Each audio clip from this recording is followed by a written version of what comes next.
नमस्कार मित्रांनो, स्वागत आहे तुमचं मराठी शेअर मार्केट या शेअर मार्केटच्या मराठी भाषेतील एज्युकेशनल यूट्यूब चॅनलमध्ये। जसं की तुम्हाला माहित आहे, आपण आपल्या मराठी भाषेमध्ये एक शेअर मार्केट बद्दलचा free of cost course upload करत आहोत।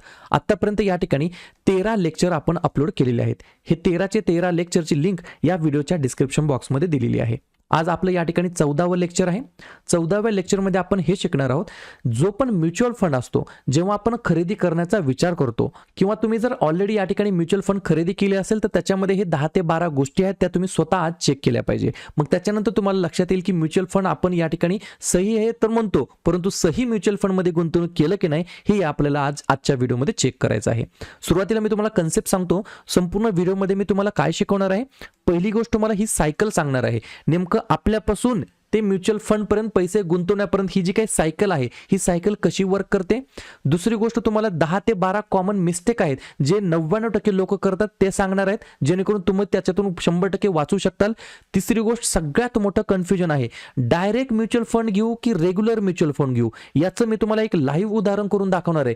पैशामध्ये किती फरक पडतो, रिटर्न तर सेम असतात परंतु किती फरक पडतो हे मी तुम्हाला दाखवणार आहे। आणि सगळ्यात चौथी या ठिकाणी गोष्ट मला सांगणार आहे, जे काही आत्ताचं बजेट या ठिकाणी सादर करण्यात आलं होतं या सरकारच्या द्वारे, त्याच्यामुळे म्युच्युअल फंड मध्ये जेव्हा तुम्ही पैसे कमवता त्याच्यावरती ऍक्च्युअल मध्ये आता टॅक्स किती लागणार आहे या गोष्टी मी तुम्हाला शिकवणार आहे। ठीक आहे, सुरुवात करूया या ठिकाणी म्युच्युअल फंडच्या सायकल पासून। लक्षात घ्या, हे तुम्ही मी किंवा आपल्यासारखे हे इन्व्हेस्टर आहेत।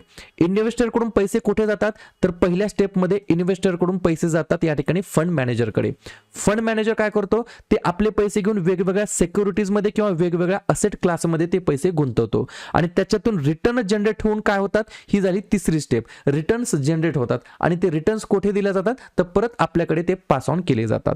बऱ्याच वेळेला आपण म्हणतो की बाबा म्युच्युअल फंडामध्ये गुंतवणूक करणं तर हे संपत्ती वाढवण्याचा उत्तम मार्ग आहे, परंतु परतावा जास्तीचा घेण्यासाठी या ठिकाणी रिटर्न्स जास्त कमवण्याच्या मागे आपण काही रिस्क तर घेत नाहीत ना, ही गोष्ट सुद्धा आपण चेक केली पाहिजे। तर सुरुवात करूया। पहिली या ठिकाणी मिस्टेक जी सगळ्यांकडून होते, इग्नोरिंग डायव्हर्सिफिकेशन। म्हणजेच या ठिकाणी एक गोष्ट असू शकते, एक कोट मी सांगतो, never put all your eggs in one basket. म्हणजेच तुमचे जे काही पैसे आहेत ते तुम्ही एकाच फंड मध्ये किंवा एकाच असेट क्लास मध्ये ठेवू नका, त्या ठिकाणी तुमची रिस्क वाढू शकते। एखादा व्यक्ती असू शकतो, तो काय करतो, 100% त्याचे पैसे रिअल एस्टेट मध्येच ठेवतो, किंवा काय करतो 100% पैसे गोल्ड मध्ये ठेवतो, किंवा काय करतो 100% पैसे इक्विटी मध्ये ठेवतो। असं नाही करायचं। काही जण असे सुद्धा असतात की सगळेचे सगळे पैसे फक्त कॅश मध्ये ठेवतो, असं बिलकुल नाही करायचं। काय करायचं, तुमच्याकडे सपोज करा 100 रुपये आहेत, त्याच्यातील तुम्ही काही पैसे इक्विटीमध्ये ठेवू शकता, काही पैसे रिअल एस्टेटमध्ये ठेवू शकता, काही पैसे तुम्ही म्युच्युअल फंडमध्ये ठेवू शकता, काही पैसे तुम्ही ETF मध्ये ठेवू शकता आणि काही पैशाचे तुम्ही अक्षरशः FD देखील करू शकता। कधी कधी काय होतं, फायनान्शियल क्रायसिस जेव्हा येतं, संकट जेव्हा येतं आपल्या पैशाचं, तेव्हा त्या ठिकाणी ती FD सुद्धा खूप महत्त्वाची असते। ठीक आहे, तर पहिली चूक असते इग्नोरिंग डायव्हर्सिफिकेशन। त्याच्यानंतर दुसरी चूक काय आहे, लॅक ऑफ रिसर्च। आपण काय करतो, ज्या पण फंड मध्ये आपण गुंतवतो, डोळे झाकून गुंतवतो। काय करतो, यानं मागच्या 1 वर्षामध्ये किती टक्के रिटर्न दिले, 50%, गुंतवा याच्यामध्ये, असं बिलकुल करायचं नाही।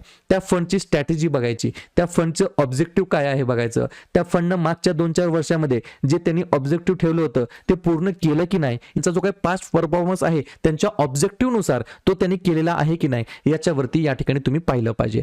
त्याच्यानंतर या सर्व गोष्टी करण्याच्या अगोदर स्वतःला एकदा स्वतःच्या मनाला गोल विचारलं पाहिजे की ठीक आहे, म्युच्युअल फंड या ठिकाणी भारतामध्ये जवळपास 5,000-6,000 म्युच्युअल फंड आहेत, परंतु तुमचा गोल काय आहे हे महत्त्वाचं आहे। म्युच्युअल फंडचा गोल काय आहे हे इम्पॉर्टंट नाहीये, तुमचा गोल काय आहे। एखाद्याचा गोल काय असू शकतो की बाबा मला हायर एज्युकेशनसाठी पैसे पाहिजेत, एखाद्याचा गोल काय असू शकतो की मला एक ड्रीम घर घ्यायचंय, मला एक स्वप्नातलं घर घ्यायचंय, त्याच्यासाठी मला आजपासून पैसे जमा करायचे आहेत। कोणाचं या ठिकाणी गोल काय असू शकते की माझं किंवा माझ्या भावाचं बहिणीचं लग्न करायचं आहे, किंवा ड्रीम कार खरेदी करायची आहे, अशा प्रकारचे गोल असू शकतात, बरोबर का नाही। मग तुमच्या टार्गेटला मॅच होणारं जे काही म्युच्युअल फंड असतो ते तुम्ही या ठिकाणी घेतलं पाहिजे तुमच्या ड्रीम अनुसार। मग तुमच्या असेट क्लास सुद्धा निश्चित पाहिजेत की बाबा तुम्हाला जर लईच जास्त व्होलॅटिलिटी तुम्हाला सहन होत असेल, पूर्णपणे मार्केटचे जे काही अप डाऊन ह्या मोमेंट्स असतात ह्या जर तुम्हाला सहन होत असतील तर तुम्ही स्मॉल कॅप मध्ये गुंतवू शकता। स्मॉल कॅप पेक्षा कमी रिस्क असते मिड कॅप मध्ये, आणि मिड कॅप पेक्षा कमी रिस्क म्हणजेच व्होलॅटिलिटी आणि स्टेबिलिटी जास्त असते लार्ज कॅप मध्ये। अशा प्रकारे तुम्ही वेगवेगळ्या असेट क्लास मध्ये गुंतवू शकता। त्याच्यानंतर आपण काय करतो, इग्नोरिंग रिस्क टॉलरन्स म्हणजे काय करतो, याचं सोपं उदाहरण देऊ. आपल्या मित्रानं किंवा आपल्या मैत्रिणीनं स्मॉल कॅप मध्ये गुंतवलं आहे, म्हणून आपण बी काय करतो, स्मॉल कॅप मध्ये गुंतवतो. आणि त्याच्यानंतर आपल्याला दिवसभर टेन्शन असतं किंवा महिन्याला 2 महिन्याला 4 महिन्याला टेन्शन असतं की बाबा माझा म्युच्युअल फंड चलतच नाही, खूपच व्होलॅटिलिटी आहे, मागच्या आठवड्यामध्ये 10% प्लस होता तर या आठवड्यामध्ये 2% मायनस आहे. हे जी काही रिस्क आहे ही तुम्हाला या ठिकाणी सहन होत नाही. त्याच्यामुळे तुमची जी काही रिस्क टॉलरन्स कॅपॅसिटी आहे, जोखीम सहनशीलता आहे, ती तुम्ही चेक केली पाहिजे, बरोबर का नाही. त्याच्यानंतर तुमचं मी ऑलरेडी सांगितलं आहे इन्व्हेस्टमेंट गोल आणि रिस्क ॲपेटाईट ही तुम्ही लक्षात घेतली पाहिजे.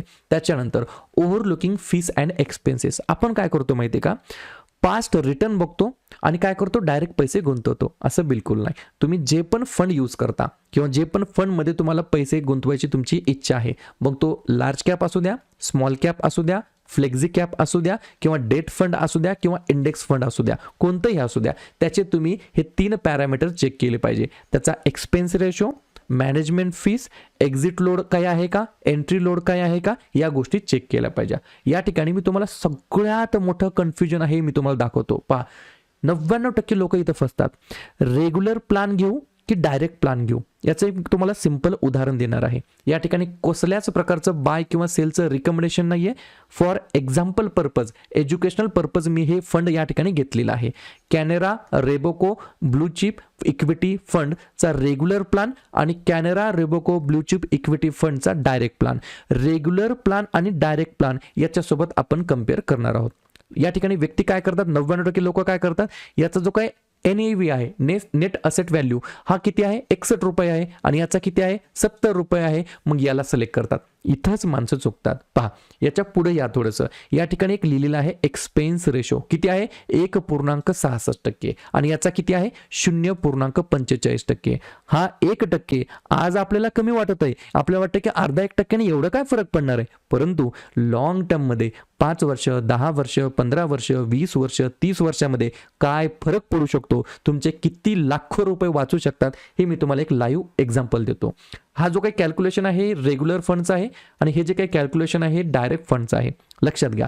सपोज करा एखादा व्यक्ती आहे, तो दर महिन्याला 1000 रुपये गुंतवत आहे. किती, दर महिन्याला. किती वर्षासाठी गुंतवत आहे, तर 30 वर्षासाठी गुंतवत आहे. किती, 30 वर्षासाठी. या ठिकाणी तुम्ही फॉर एक्झाम्पल पकडू शकता, आजपर्यंत या ठिकाणी इंडेक्सने किती दिलेला आहे, निफ्टी 50च्या 15% रिटर्न दिलेला आहे, तर तेवढंच आपण कन्सिडर करूया. आणि 1.66% एक्सपेन्स रेशो आहे. जर 30 वर्ष यांनी या ए नावाच्या व्यक्तीने कंटिन्युअसली 1,000 जर गुंतवले तर 30 वर्ष म्हणजे 12×36 360 महिने होतात आणि 360 महिन्यामध्ये जमा कॅपिटल किती झाली, 3,60,000. किती वर्षात, 30 वर्षात. आता याच्यामध्ये यांनी पैसे किती कमवले, तर लक्षात घ्या किती सोपी गोष्ट आहे. यांनी पैसे कमवले 47,76,295 रुपये. परंतु तुम्हाला एक गोष्ट लक्षात आली, 1.66% जो काही एक्सपेन्स रेशो दिला आहे तो किती दिला आहे, 22,33,524 रुपये. एवढा तुम्ही या ठिकाणी फक्त एक्सपेन्स रेशोच या ठिकाणी देऊन टाकलेला आहे. किती मोठी कॅच आहे, याला कम्पेअर करा आता डायरेक्टने. तोच नावाचा व्यक्ती आहे, फक्त त्याचा दुसरा मित्र आहे बी नावाचा. त्याने पण काय केला, 1,000 रुपये गुंतवले, प्रत्येक महिन्याला गुंतवले, 30 वर्षासाठी गुंतवले आणि त्यालाही 15% मिळाले. परंतु त्याचा जो काही एक्सपेन्स रेशो होता तो 0.45 होता. आणि याचे आता पैसे किती झाले, 63,11,623 रुपये. बघा, याचे पहिल्याचे किती झाले होते, 47 लाख झाले होते. दुसऱ्याचे किती झाले, 63 लाख झाले. याच्यामध्येच किती तफावत आहे. आणि पहिल्याचा जो काही एक्सपेन्स रेशो होता, बरोबर, तो किती होता, 22 लाखाचा होता आणि याचा एक्सपेन्स रेशो किती आहे, तर फक्त 7 लाखाचा आहे. या गोष्टी तुम्हाला समजल्या, किती फरक पडतो. अर्धा 1% सुद्धा कालांतरामध्ये खूप जास्ती फरक पडतो. त्याच्यानंतर सगळ्यात मोठी मिस्टेक काय होते, टायमिंग द मार्केट. आपण काय विचार करतो माहितीये का, नाही आता सध्या थोडं मार्केट खूप वरच्या साईडला आहे, पुढच्या महिन्यामध्ये करतो. नाही, आता जरा थोडंसं मार्केट खूप पडलंय, अजून जरा पडलं की मग मी गुंतवतो. असं तर बिलकुल करायचं नाही. Never timing the market. Buying किंवा selling fund based on short term market movements. म्हणजेच काय, छोट्याशा पिरियडमध्ये मार्केटचे जे काही मुवमेंट्स असते त्याच्यामध्ये बाईंग किंवा सेलिंगचा फटाफट डिसिजन घेणं हे खूप रॉंग आहे. Focus on long term investment strategy. नेहमी 10, 15, 20, 30 वर्षासाठी तुम्ही या ठिकाणी गुंतवलं पाहिजे.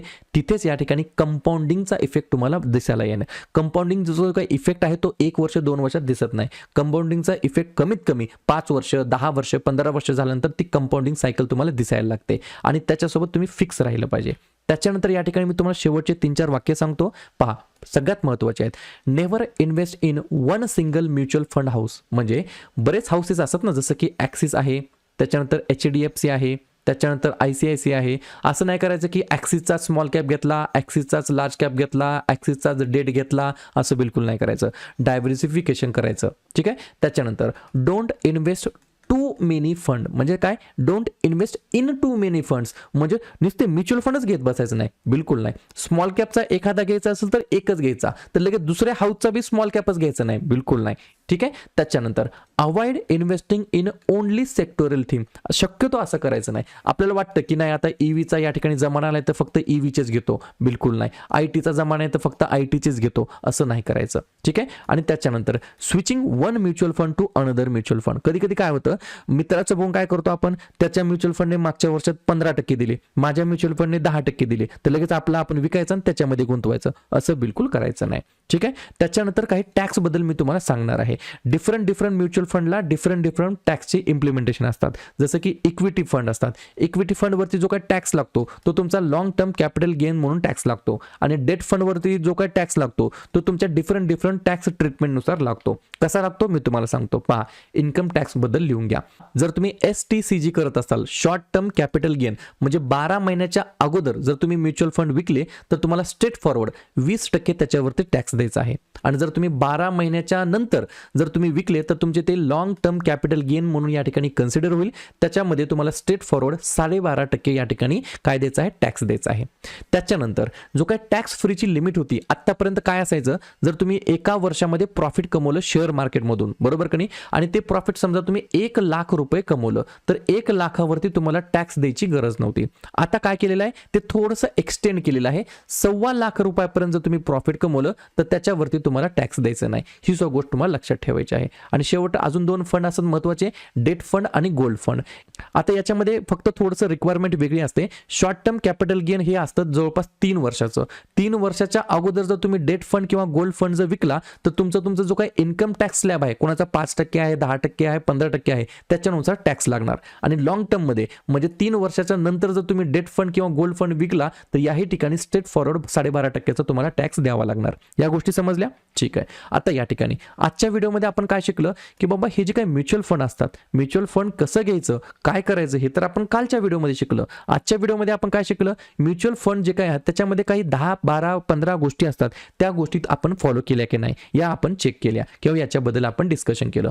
त्याचा नंतरचा व्हिडिओ जो काय असणार तो असणार आहे SIP वरती, की आपण बऱ्याच वेळेला ऐकतो की SIP करावी, SIP चांगली असते, सिस्टमॅटिक इन्व्हेस्टमेंट प्लॅन करावा, हा खूप चांगला असतो फ्युचरसाठी. तर हे SIP म्हणजे काय आहे हे आपण येणाऱ्या व्हिडिओमध्ये पाहणार आहोत. ठीक आहे. व्हिडिओ आवडला असेल नक्की लाईक करा, जवळच्या मित्रमैत्रिणींना हे YouTube हे कंटेंट जरूर शेअर करा. आणि या ठिकाणी जर तुम्हाला एखाद्या गोष्टीबद्दल अडचण येत असेल तर नक्कीच कमेंट करायला विसरू नका. व्हिडिओ पाहिल्याबद्दल सर्वांचा अगदी मनापासून आभार आणि धन्यवाद.